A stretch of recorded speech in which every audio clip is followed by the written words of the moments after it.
है एक ही परिवार के 5 लोगों की हत्या का मामला अभी तक अनसुलझा है।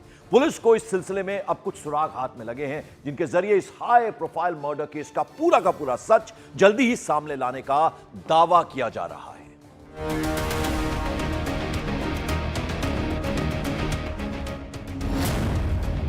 बदले किया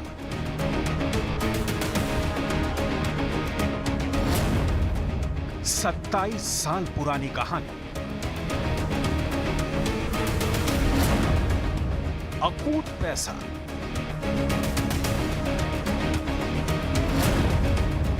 कारोबार का झगड़ा,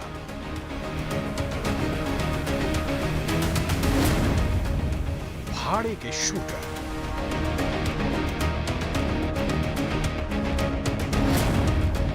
और एक परिवार खत्म।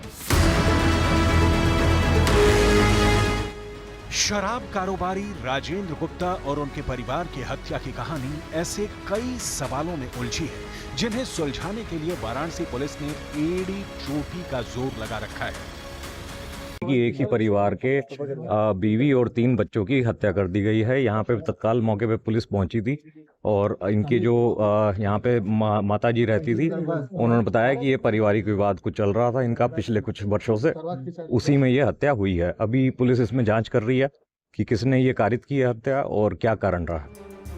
बीते मंगलवार की बात है जब सुबह 11 बजे के आसपास अचानक शराब कारोबारी राजेंद्र की पत्नी नीतू, उनके 2 बेटे नवेंद्र, सुरेंद्र और बेटी गौरांगी की मौत की खबर आई। पहले शक शराब कारोबारी राजेंद्र पर गया, लेकिन दोपहर बाद शराब कारोबारी राजेंद्र की लाश भी बरामद हुई, जिसके बाद प्रोफेशनल शूटर सुपारी देकर पूरे परिवार की एक साथ हत्या कराने का मामला निकलकर सामने आया। वारदात को कई घंटे बीत जाने के बाद पुलिस अभी भी आरोपियों तक नहीं पहुंच पाई है। हालांकि दावा किया जा रहा है कि पुलिस के हाथ कुछ ऐसे सुराग लग चुके हैं जो उसे जल्द वारदात को अंजाम देने वालों तक पहुंचा सकते हैं। वारदात को 72 घंटे से ज्यादा का वक्त हो गया है, लेकिन पुलिस का हाथ अभी तक खाली है। पुलिस अब तक इस हाई प्रोफाइल मर्डर मिस्ट्री का खुलासा नहीं कर पाई है। पुलिस के सूत्र ये बताते हैं कि अभी तक पुलिस ने इस मामले में 3 आरोपियों को हिरासत में लेकर लगातार पूछताछ कर रही है, तो वहीं पुलिस की 3 टीमें महाराष्ट्र, पश्चिम बंगाल के आसनसोल और तमिलनाडु रवाना हुई हैं प्रोफेशनल शूटर किलर को गिरफ्तार करने के लिए। और पुलिस का दावा है कि जल्द से जल्द आरोपियों को यानी कातिल को गिरफ्तार कर लिया जाएगा। सूत्रों के मुताबिक शराब कारोबारी राजेंद्र के भतीजे जुगनू को हिरासत में लिया जा चुका है।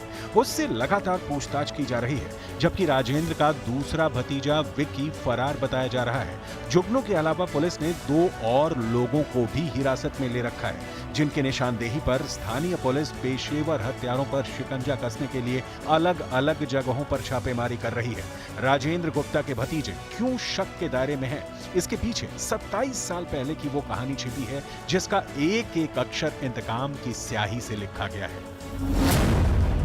बताया जा रहा है कि अब से 27 साल पहले शराब कारोबारी राजेंद्र पर अपने भाई और पिता की हत्या का आरोप लग चुका है। इस हत्या के आरोप में राजेंद्र को जेल भी हो चुकी थी। जुगनू और विक्की राजेंद्र के भाई के ही बेटे हैं, इसलिए माना जा रहा है कि पिता की मौत का बदला लेने के लिए विक्की और जुगनू ने वारदात को अंजाम दिया।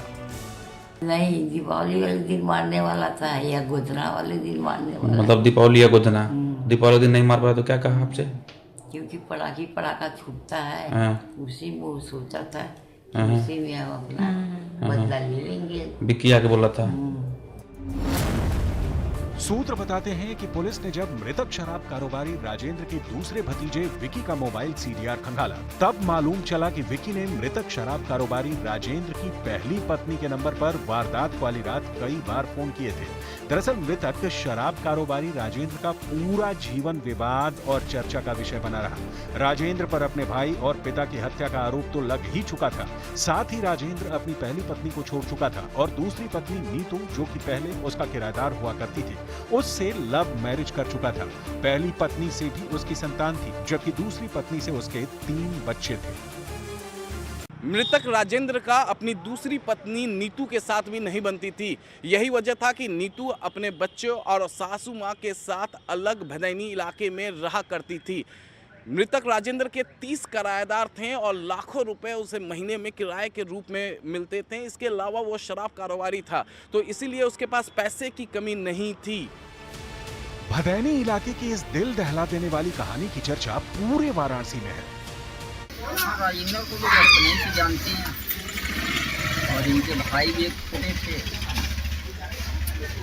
पहले से कुछ इन लोगों में अनबन था, उसमें उनका मर्डर हो चुका है, इन्हीं का नाम आया था उसमें। वाराणसी के भदैनी इलाके में धनाढ्य लोगों में मृतक राजेंद्र की गिनती होती थी। केवल मकान के किराए से राजेंद्र के परिवार को लाखों की कमाई होती थी। इसके अलावा शराब का कारोबार भी फल फूल रहा था। यही वजह है कि पुलिस इस मामले को हर एंगल से जांच कर रही है।